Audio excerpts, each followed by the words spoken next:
దేశానికి సంపూర్ణ స్వరాజ్యం నినాదంతో సిపిఐ పార్టీ ఆవిర్భవించిందని, నేటి నుండి పార్టీ శత జయంతి ఉత్సవాలు పండుగ వాతావరణంలో జరుగుతున్నాయని గూడూరు సిపిఐ నాయకులు ప్రభాకర్ వెల్లడించారు.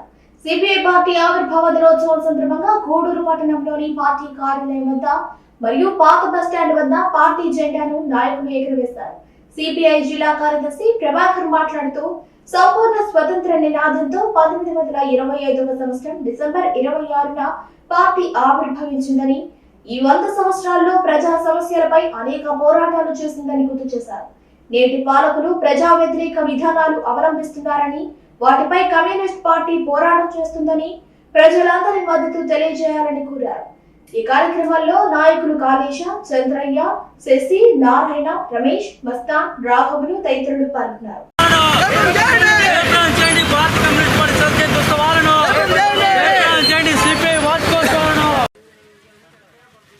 Bharat communist party, Bharat communist party,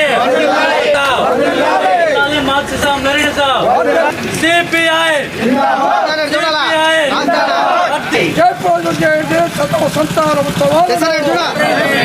సోదరి సోదరులారా, ఈరోజు భారత కమ్యూనిస్టు పార్టీ ఏర్పాటు చేసుకుని 100 సంవత్సరాలకి అడుగుపెట్టింది. ఈ 100 సంవత్సరాల సందర్భంగా భారతదేశ వ్యాప్తంగా కూడా భారత కమ్యూనిస్టు పార్టీ శ్రేణులంతా కూడా పండగ వాతావరణంలో ఈరోజు కార్యక్రమాలు జరుపుతూ ఉన్నారు. అదేవిధంగా మన తిరుపతి జిల్లాలో కూడా ఈ 100వ సంవత్సరంలోకి అడుగు పెడుతున్నటువంటి సందర్భంలో ప్రతి నియోజకవర్గంలో ప్రతి శాఖలో కూడా ఇలాంటి ఎండాలేసి ఇలాంటి పండుగలు జరుపుకుంటూ ఉన్నాం. ఆ సందర్భంలో మనకు తెలుసు, భారత కమ్యూనిస్టు పార్టీ 1925 డిసెంబర్ 26వ తేదీన కాన్పూర్లో ఏర్పాటు చేసుకున్నటువంటి పరిస్థితి.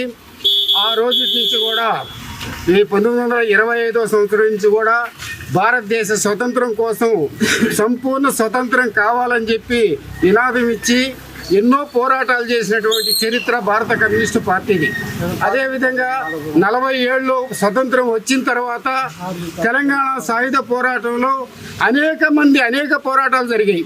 దాంట్లో కూడా 4500 మంది కమ్యూనిస్టులని ప్రాణ త్యాగాలు చేసినటువంటి పార్టీ భారత కమ్యూనిస్టు పార్టీ.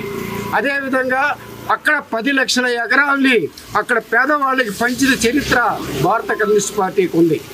అటువంటి చరిత్ర కలిగినటువంటి కమ్యూనిస్టు పార్టీ ఈ భారతదేశంలో అనేక పోరాటాల ద్వారా మన తర్వాత జరిగినటువంటి ఈ దేశ కాంగ్రెస్ పార్టీతో అనేక పోరాటాలు చేసి అనేక విధాలుగా ఈ కేంద్ర ప్రభుత్వంతో పోరాడి అనేక కార్మిక చట్టాలను తీసుకొచ్చినటువంటి చరిత్ర కూడా భారత కమ్యూనిస్టు పార్టీది.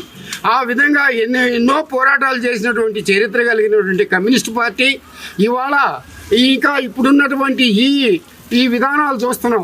గత 10 సంవత్సరాలుగా ఇక్కడ ఏంటంటే ఈ యొక్క మతతత్వ పార్టీలు అధికారంలోకి వచ్చి ఈ ఉన్నటువంటి రాజ్యాంగాలను కూడా తిరగదీసి అనేక రకాలుగా తారుమారు చేసేసి అనేక రకాల చట్టాలని రద్దు చేసి పేదవాడికి ఉపయోగపడే విధంగా చట్టాలు లేకుండా ఇక్కడ ఉన్నటువంటి చట్టాలన్నీ కూడా గొప్ప వాళ్ళకి కార్పొరేట్ సంస్థలకు ఉపయోగపడే విధంగా తీసుకొస్తున్నటువంటి పరిస్థితుల్లో భారత కమ్యూనిస్టు పార్టీ ఇంకా ముందు ఇంకా ఎన్నో పోరాటాలు చేయాల్సినటువంటి పరిస్థితి ఉంది.